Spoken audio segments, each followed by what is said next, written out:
नागिन डांस करना हो या किसी दूसरे गाने पर थिरकना हो, बिना डीजे स्पीकर के तो हो ही नहीं सकता। बारात का माहौल हो और डीजे ना हो, ऐसा कैसे हो सकता है। जब बारात में स्पीकर की धुन बजती है तो 70 साल के बूढ़े भी जवान हो जाते हैं और करने लगते हैं नागिन डांस। फिर बिना लोट पोट के उनका डांस खत्म ही नहीं होता है। डीजे की धाकड़ आवाज आपको नाचने के लिए एक्साइट कर देती है, लेकिन ये डीजे स्पीकर एम्पलीफायर के बिना अधूरा है, क्योंकि गाना तो एम्पलीफायर पर ही बजेगा और स्पीकर तो सिर्फ डांस कराएगा। डीजे पर डांस करते करते आप नाले में भी गिर जाते हैं और कभी कभी तो आप अपने कपड़ों को उतार कर ऐसे मदमस्त होकर डांस करते हैं कि भैया जिनके जिनके पास मोबाइल है सबके कैमरे ऑन हो जाते हैं। अगर आप घर में नागिन डांस करना चाहते हैं तो होम थिएटर पर मस्त हो जाइए और घर को नागिन डांस का अखाड़ा बना लीजिए। अरे दोस्तों, हमने इसका इतना गुणगान तो कर लिया, लेकिन आपके मन में एक सवाल आ रहा होगा कि आखिरकार भाई साहब चल क्या रहा है, आखिर ये मशीन फैक्ट्री में कैसे बनाई जाती, ये बताओ। तो आज के इस वीडियो में हम इसी मशीन को कैसे फैक्ट्री में बनाया जाता है, इसकी पूरी प्रोसेस बताएंगे। आप वीडियो में पूरा एंड तक बने रहिए। चलिए दोस्तों, चलते हैं एम्पलीफायर बनाने वाली फैक्ट्री में, जहां एम्पलीफायर बनाने की बात करते हैं। इस फैक्ट्री में मौजूद मशीनों के द्वारा इसका निर्माण किया जाता है। एम्पलीफायर को बनाने के लिए सबसे पहले स्टील की प्लेट का यूज किया जाता है। इस प्लेट को लेजर मशीन की हेल्प से एम्पलीफायर की बॉडी के शेप में बनाया जाता है। अब इस शीट की बॉडी को शेयरिंग मशीन की सहायता से एम्पलीफायर के शेप में काट लिया जाता है। एम्पलीफायर की इस शीट पर कटिंग मशीन से छोटे छोटे होल करते हैं। अब आपको बता दें कि इस शीट पर छेद हीट को मेंटेन करने के लिए किया जाता है। आगे एम्पलीफायर के इस शीट के किनारों को मशीन की हेल्प से फोल्ड कर लिया जाता है। इस तरह अब एम्पलीफायर की बॉडी तैयार हो जाती है। अब इस बॉडी के फ्रंट पर ड्रिल से होल करते हैं। इन होल्स को इसलिए किया जाता है ताकि इसमें स्क्रू की और अदर कंपोनेंट्स को लगाया जाएगा। अब आगे बढ़ते हैं और पीसीबी के बनाने की प्रोसेस को स्टार्ट करते हैं, जो सबसे जरूरी है। इसमें ट्रांसमिटेड डायोड को पीसीबी प्लेट पर लगाकर असेंबल कर दिया जाता है और इस प्लेट पर सेमी फिनिश्ड प्लग को लगाकर इसकी वेव सोल्डरिंग कर दी जाती है। इसके बाद पीसीबी को पिघले हुए सोल्डर से गुजारा जाता है, जहां पर सोल्डर लार्ज स्केल पर होता है। प्लेट पर लगे कंपोनेंट को सोल्डर की हेल्प से अच्छे से कनेक्ट कर दिया जाता है। कनेक्ट करने के बाद पीसीबी देखिए पूरी तरह से हो जाती है तैयार। अब अगले स्टेज में टोरॉइडल ट्रांसफार्मर बनाने के लिए इंसुलेटेड शीट को बॉन्डिंग मशीन में रखकर इस पर कॉपर वायर की बाइंडिंग की जाती है। वायरिंग कंप्लीट हो जाने के बाद इस पर टेप लगाकर सील कर दिया जाता है और बचे हुए वायर को काट कर अलग कर दिया जाता है। फिर इन्हें मशीन से निकाल कर पूरी तरह से सेट कर लेते हैं। वैसे आपके मन में एक सवाल तो आ रहा होगा कि ट्रांसफार्मर को गोल क्यों बनाया जाता है भाई। देखिए, इसका सीधा सा जवाब है कि गोल ट्रांसफार्मर वाइब्रेशन कम करता है और इसके साथ ही मजबूत और टिकाऊ होता है। अब आगे एम्पलीफायर में लगने वाले स्पीकर की बात करते हैं। इस स्पीकर में उसके सारे कंपोनेंट्स को ऐड करके पेंच से टाइट कर दिया जाता है। इसके बाद एम्पलीफायर की बॉडी, जिसे पहले ही बनाया जा चुका है, उस पर चारों कोनों पर रबर के बैंड लगा दिए जाते हैं और इस बॉडी में जो होल किए गए थे उसमें बॉन्डिंग पोस्ट को लगा दिया जाता है।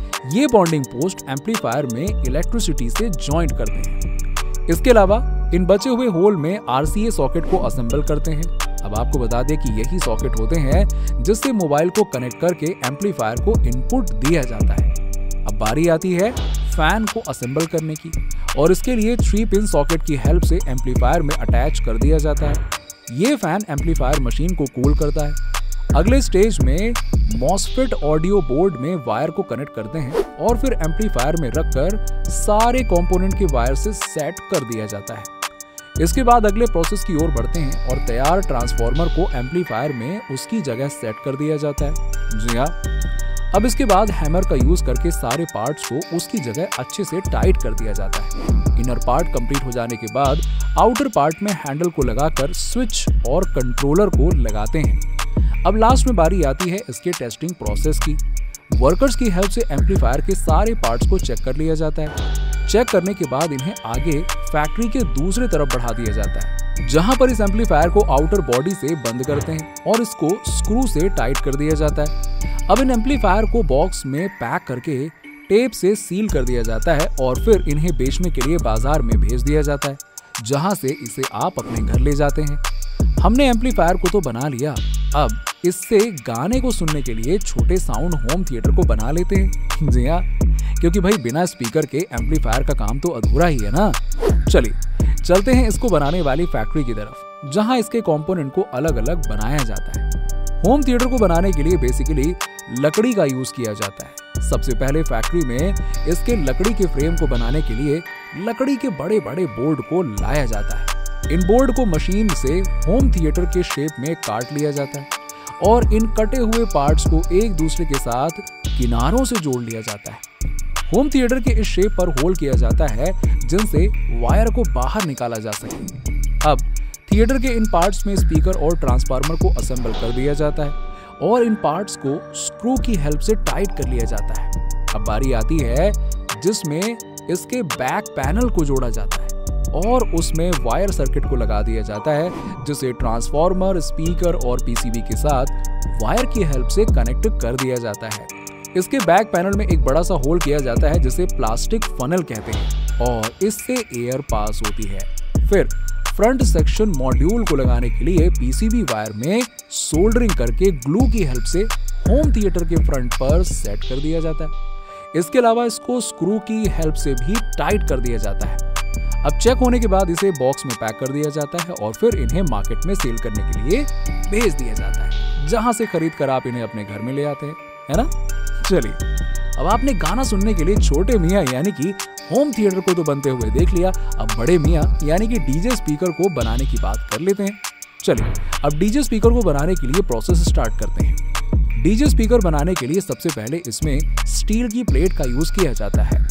ये स्टील की प्लेट चौकोर होती है और इसको वर्कर की हेल्प से पंचिंग मशीन में डाला जाता है। ये मशीन स्पीकर के फ्रेम को तैयार कर देती है। वैसे तो इस फ्रेम को स्पीकर बास्केट भी कहते हैं। फ्रेम के रेडी हो जाने के बाद इन फ्रेम को जिंक के वाटर में वॉश किया जाता है। कन्वेयर बेल्ट की हेल्प से ये फ्रेम एक एक करके वॉश हो जाते हैं और फिर इन्हें आगे मशीन की तरफ भेज दिया जाता है। इसके अलावा डायफ्राम पर वाटर अटैच करके इसकी कोडिंग करते हैं। कोडिंग प्रोसेस इसलिए किया जाता है ताकि स्पीकर फ्रेम पर वाटर का कोई असर ना हो। अब हम आगे कॉइल को बनाने के लिए कॉपर के वायर का यूज करते हैं। इस कॉपर वायर को लपेट कर बंडल बना लेते हैं और इन बंडल को शीट पर सेट कर दिया जाता है। सेट करने के बाद अगर एक्स्ट्रा वायर निकलता है तो उसे काट कर अलग कर लिया जाता है। अब इस पर फेंडर को लगाकर इस पर ग्लू लगा दिया जाता है। ग्लू लगाने के बाद इस फेंडर को स्पीकर फ्रेम में इंस्टॉल कर दिया जाता है, जिससे डायफ्राम असेंबल हो जाता है।